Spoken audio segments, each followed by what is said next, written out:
على محمد وآل محمد.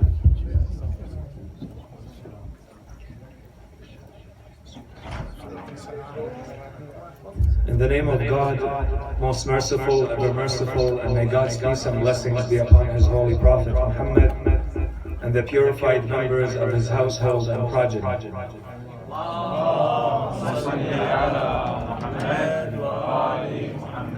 السلام عليك يا أبا عبد الله وعلى الأرواح التي حلت بفنائك. عليكم مني جميعا سلام الله أبدا ما بقيت وبقي الليل والنهار، ولا جعله الله آخر العهد مني لزيارتكم.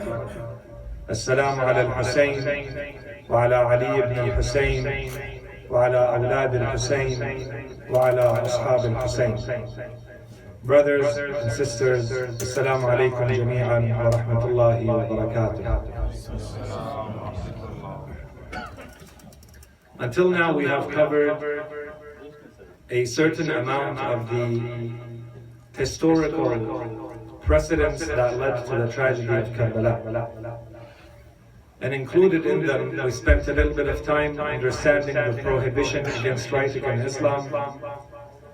And we also spent a little bit of time trying to understand the persecution that the Shia suffered in early Islamic history that led to a number of things, including not writing the Maqtal right away, and therefore putting in doubt, according to some, the reliability of the reports of the tragedy of Karbala.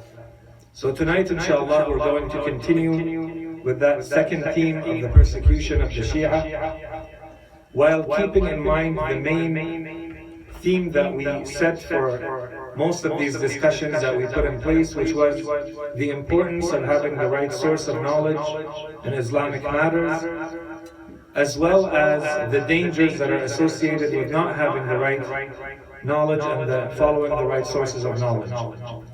And we already started seeing the dangers that can emanate from not having the right sources of knowledge, or following people who may be seen as knowledgeable, but they're not carrying the type of knowledge that Islam wants us to follow.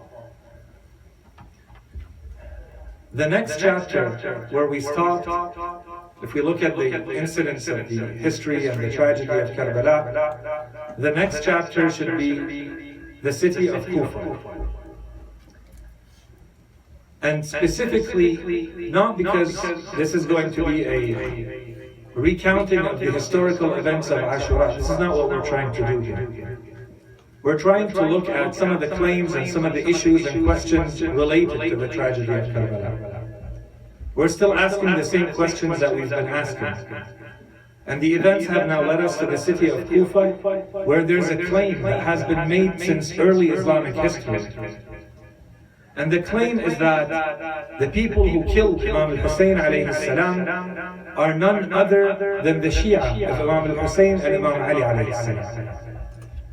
This claim has been made against the school of Ahl al-Bayt alayhi salam since the earliest Islamic history, since the incidents of the tragedy of Karbala. History has said, some historians have said, that it is none other than the Shia of Ahl al-Bayt, the Shia of Imam Ali and the Shia of Imam Husain alayhi salam, who are the ones who called the Imam to the city of Kufa, and then who betrayed him, and this is why he ended up dying.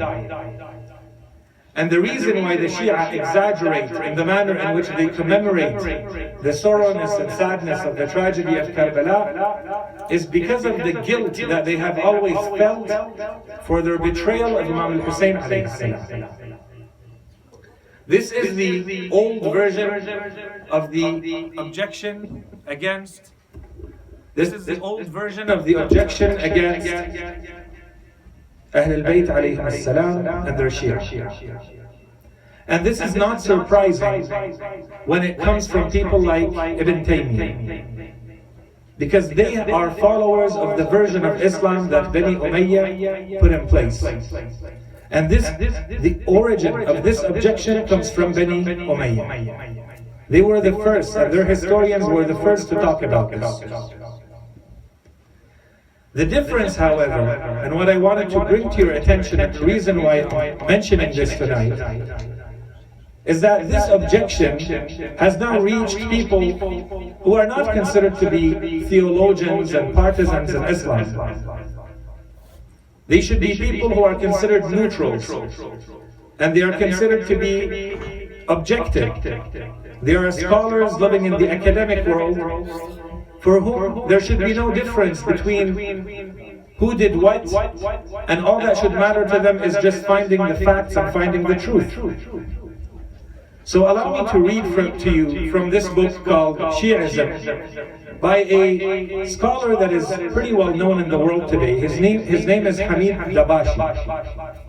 And if I may read without saying anything about him myself, the book says he's an internationally renowned cultural critic and award-winning author.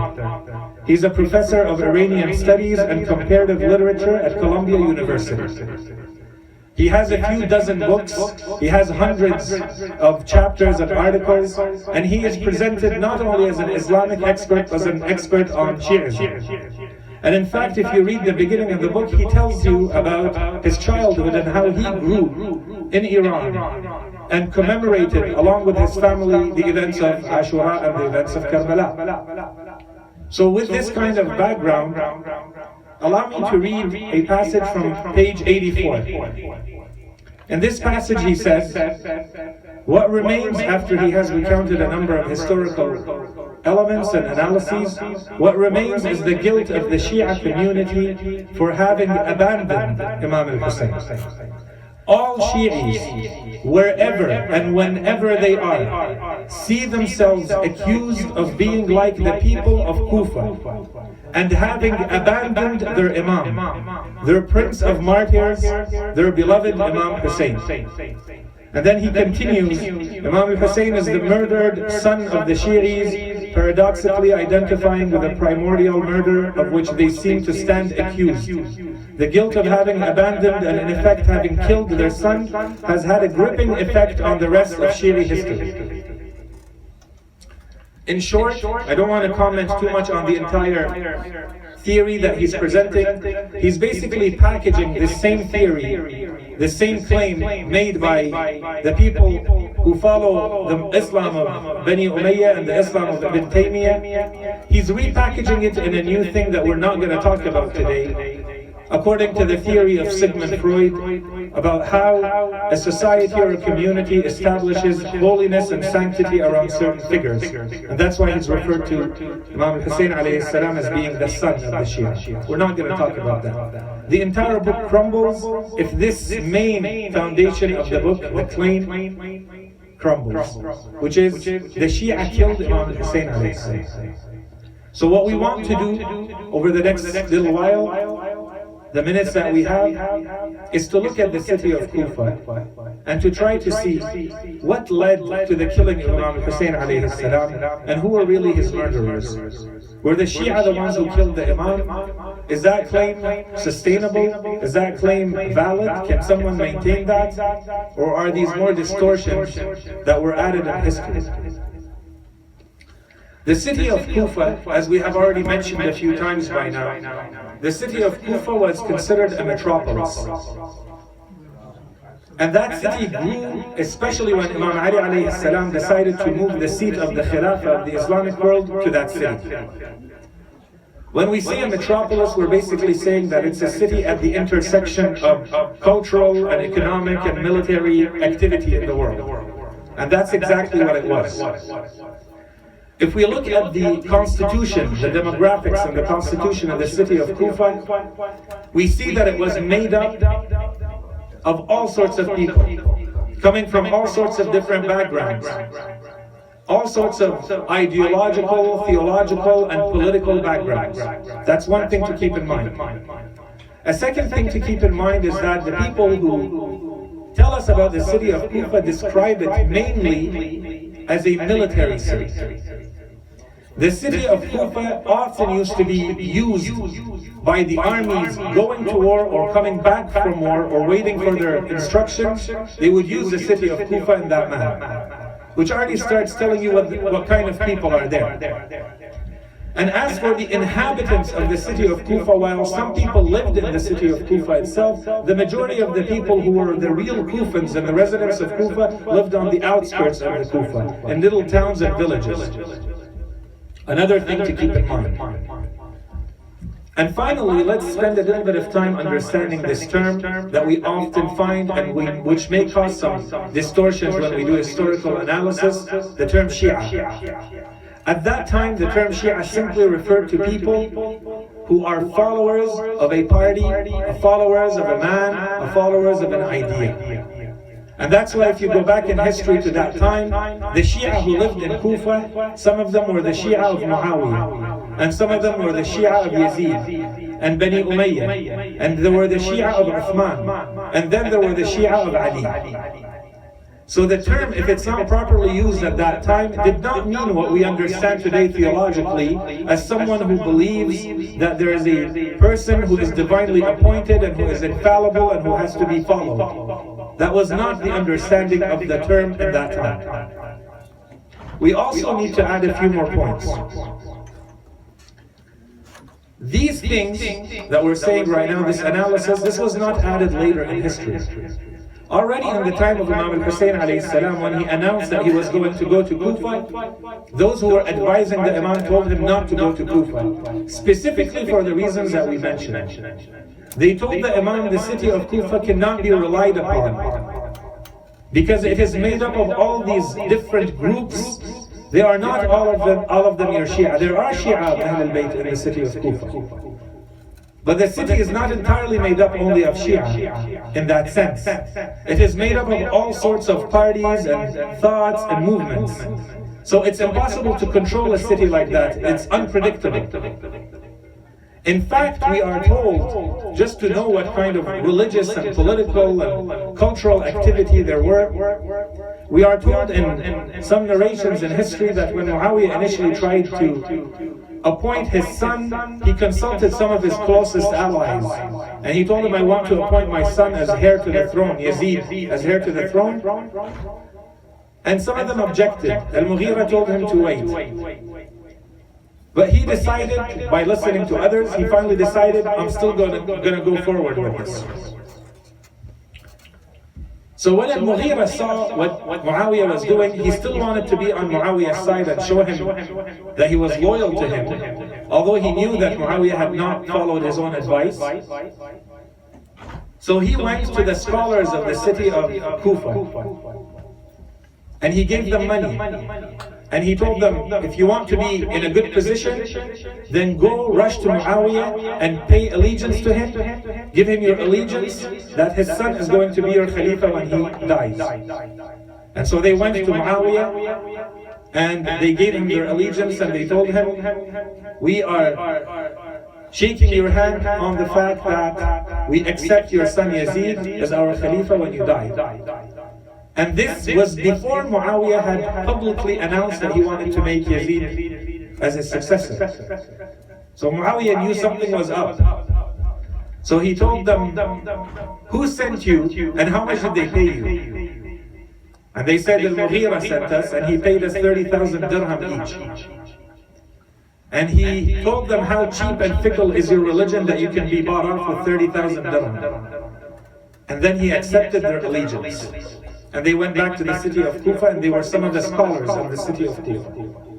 This is just to give an indication of the type of constitution, of the types of people who lived in the city. It's too easy to say they were all Shia. They were not all the Shia in the sense that we understand today. So history tells us that Imam al-Husain alayhi salam received a total of 12,000 or more or less letters that came to him from the city of Kufa. So now we have to wonder, then who were the people who wrote to Imam Husain alayhi salam? What kind of people wrote? Were they the Shia or were they other people? Of course, some of the people who wrote to the Imam were genuine Shia. There's no doubt about that. But not all the genuine Shia wrote to the Imam, as we shall see. That's one, because they didn't need to. And two, not everybody who wrote to the Imam was actually a Shia. One of the reasons why people wrote to the Imam is because of how fed up they were with Bani Umayyah and the manner in which they were ruling. History tells us that in a 5-year period leading to Karbala, before the events of Karbala, during the reign of Muawiyah, in a 5-year period in the region of Kufa, more than 70,000 people had been killed.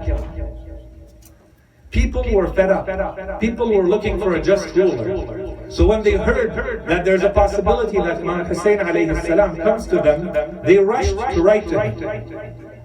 They now had another choice, another chance of having a dignified, normal life. These are regular people just trying to live. They're not doing this out of a theological or ideological position. They had heard that the Imam might accept, so they wrote. And they also heard that Abdullah ibn Zubayr might become a Khalifa. So they were also ready to join him.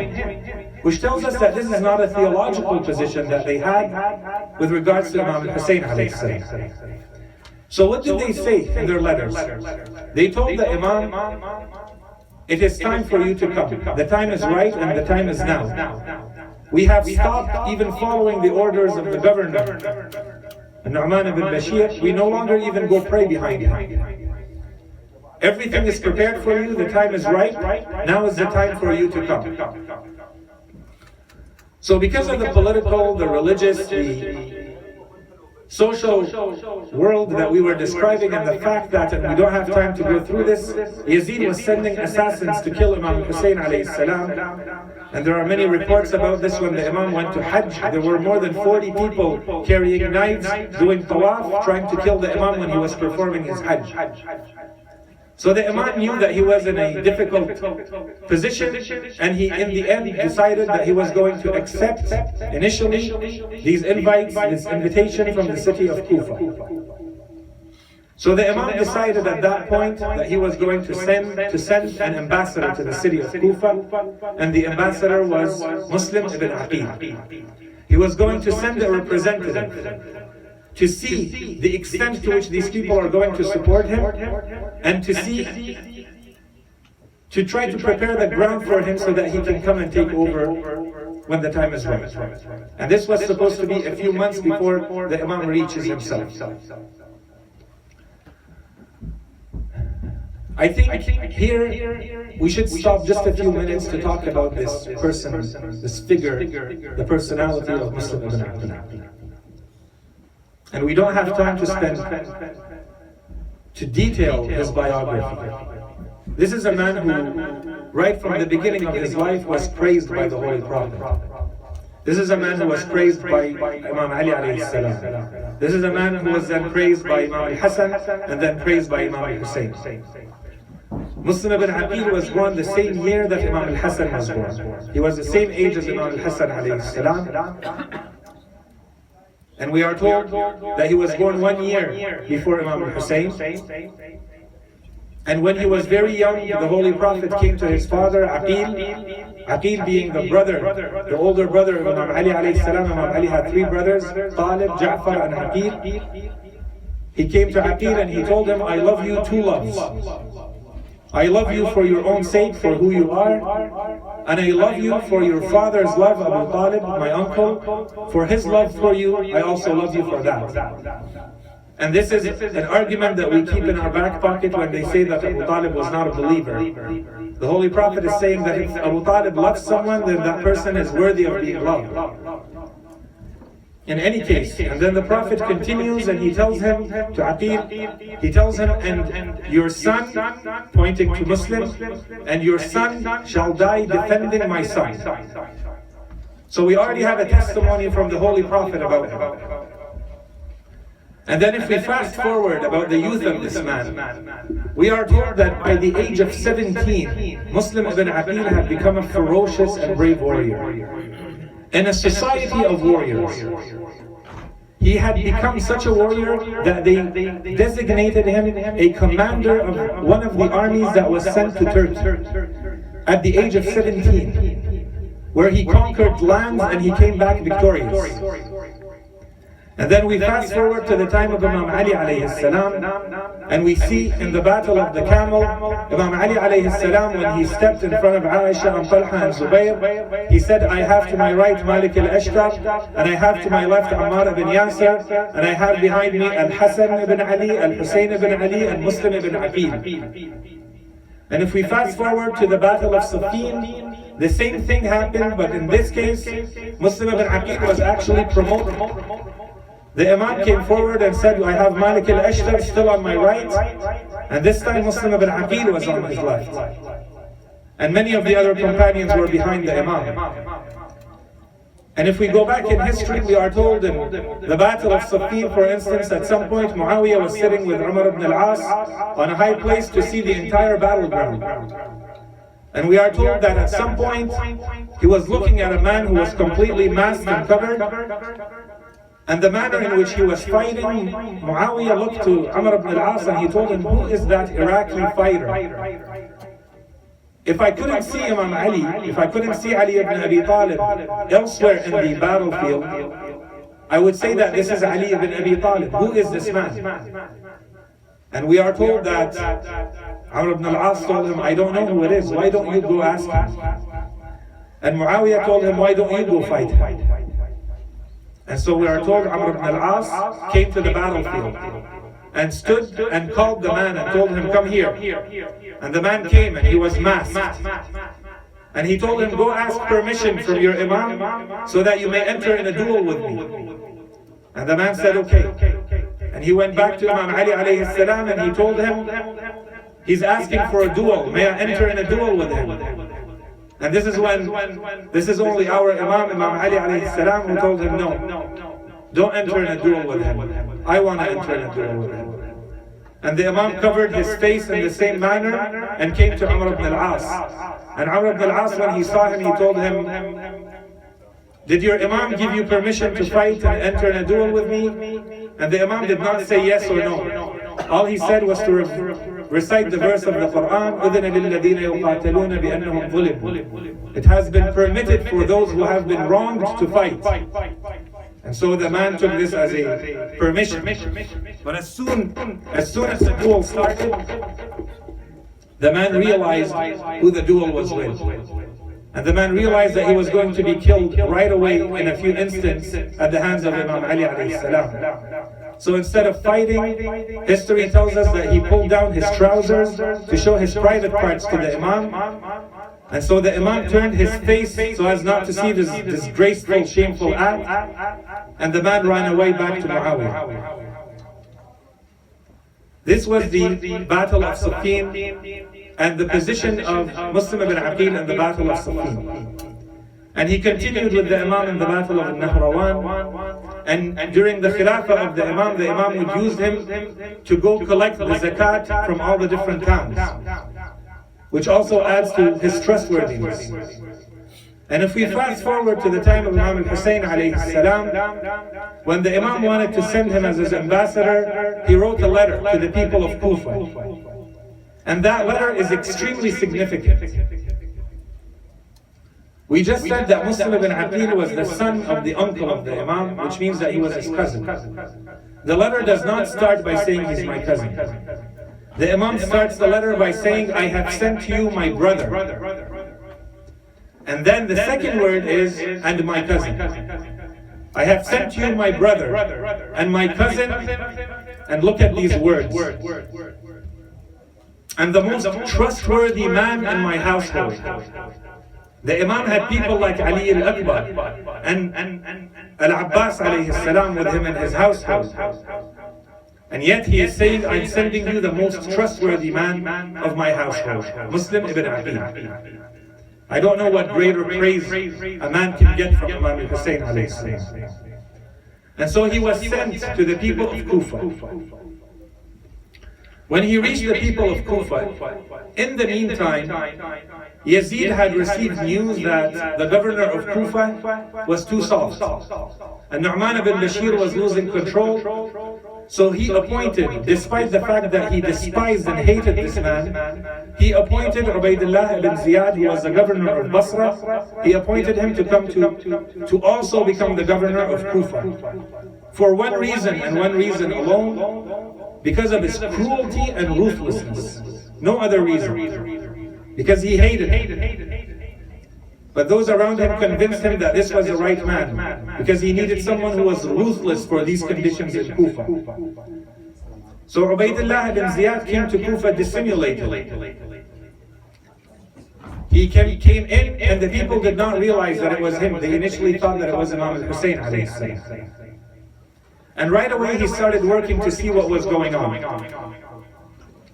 The man who was supposed to receive Muslim ibn Aqil in his house was Hani ibn Urwa. Hani or Hani ibn Urwa also deserves to have his entire biography described, and we don't have time. Let us simply say that this man was born 30 years before the hijrah of the Prophet. And he was 27 years old when he entered Islam.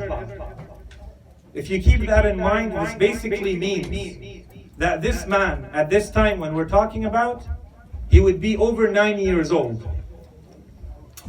Hani ibn Urwa was a companion of the Holy Prophet, well known, valiant, brave warrior. And afterwards, in the time of Imam Ali alayhi salam, during his Khilafah, Muawiyah summoned the companions of Imam Ali alayhi salam one after the other, and one of them was Hani ibn Urwa. And when he was summoned to put some fear into their hearts, Muawiyah called them. When he came in front of Muawiyah, he told him how much he despised him. And he told him, I wish I could put my spear in your body. He came back to the city of Kufa. He spent the rest of his time in the city of Kufa. He became one of his biggest leaders. He was the leader of the tribe of Midhaj in the city of Kufa. And history tells us that he had 12,000 warriors under him ready to go at any time.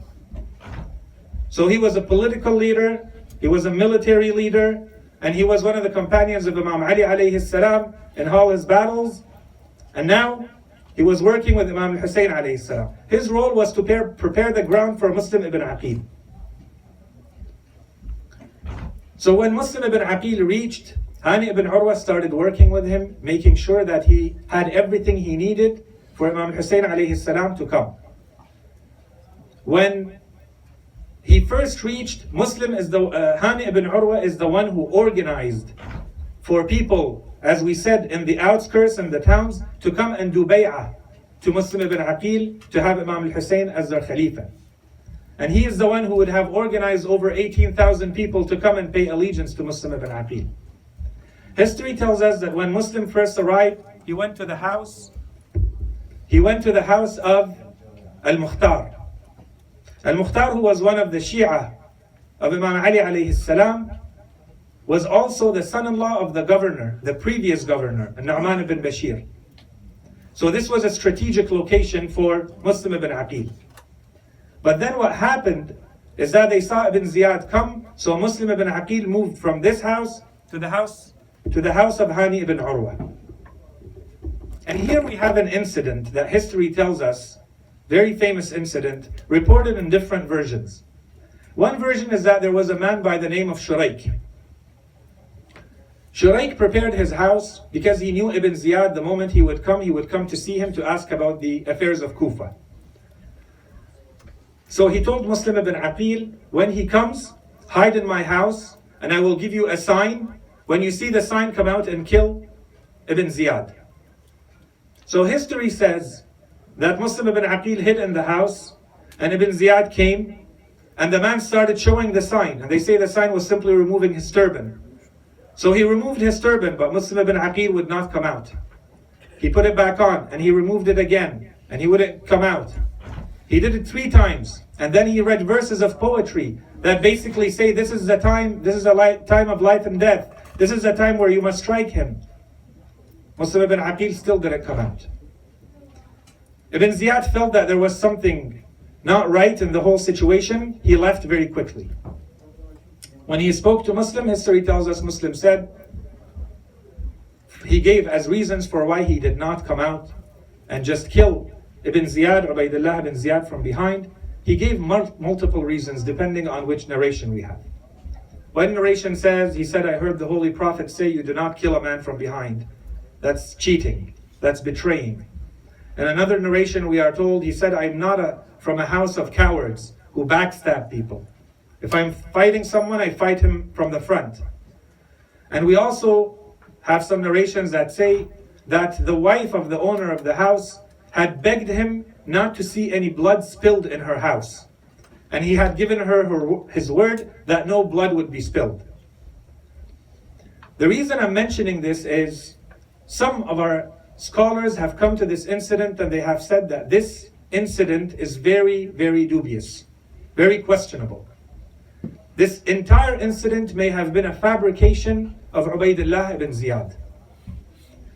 He needed a reason to justify executing Muslim ibn Aqil and Hani ibn Urwa. Because in other versions of this story, we are told that they actually went to the house of Hani, not the house of Shuraik. And in another version, we are told that Muslim was not alone, he was with Hani. And in another version, we are told that Muslim had 30 men hiding with him. And so on and so forth.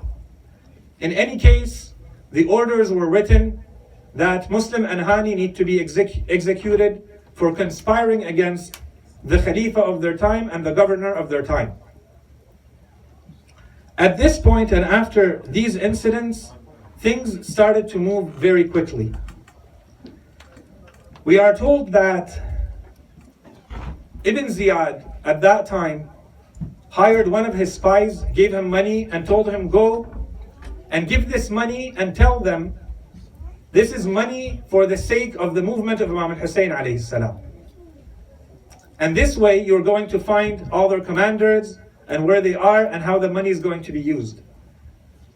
And so that man by the name of Ma'qal, he was given the money. He came to Muslim ibn Awsajah, another of the Shia at that time in Kufa, who would later be able to escape and join the Imam in Karbala. He gave the money to him, and the money eventually got to the hands of Muslim ibn Aqil. But everything happened in front of this man, and so he knew who was working together.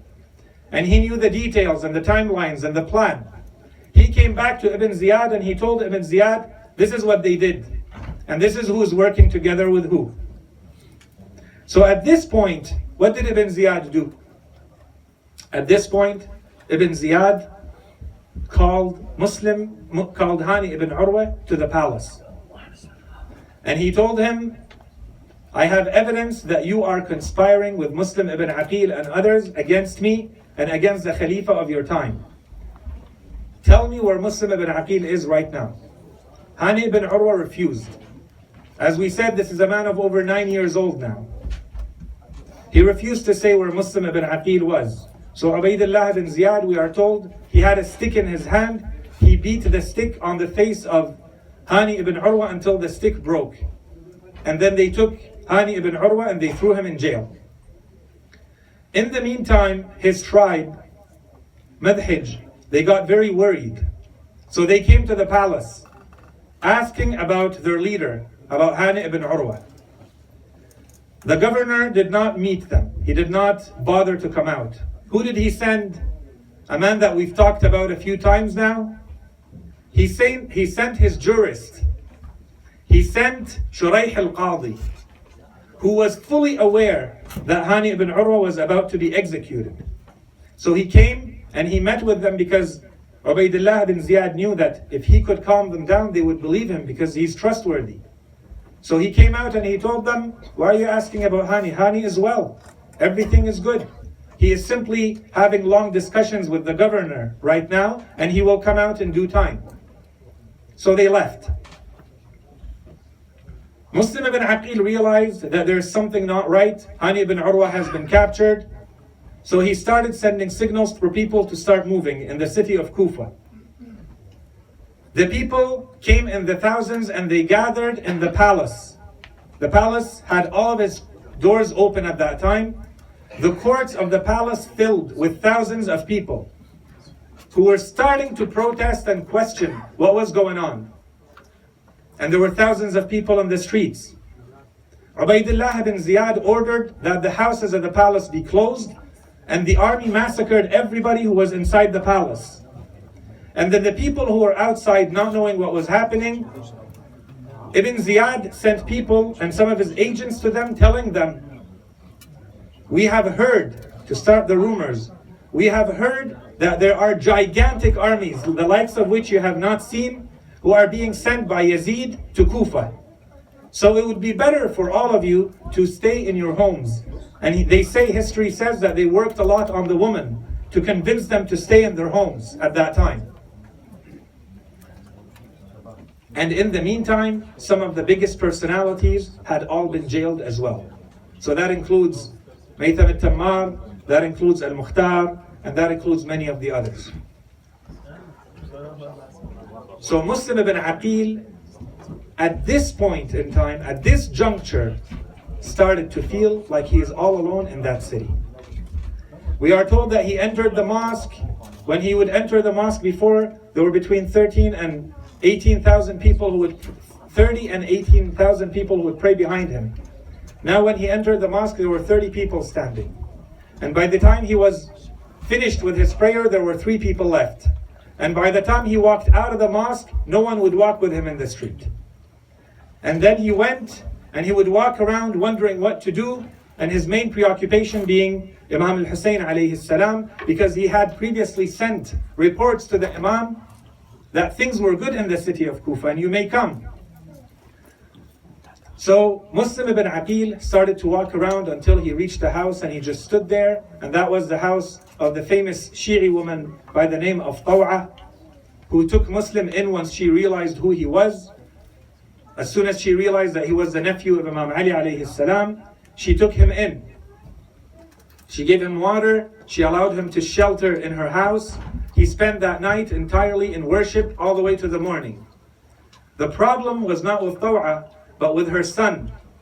As soon as he heard that Muslim ibn Aqil was being sheltered in his mother's house, he went to Ibn Ziyad to get a reward by telling him Muslim ibn Aqil is hiding in that house. So Ibn Ziyad ordered a man by the name of Muhammad ibn al-Ash'ath with a group of an army of men to come seize Muslim ibn Aqil in the morning. Muslim ibn Aqil started fighting the men who had been sent against him. Muhammad ibn al-Ash'ath right away wrote back to Ibn Ziyad saying, I need a lot more soldiers with me. What is this?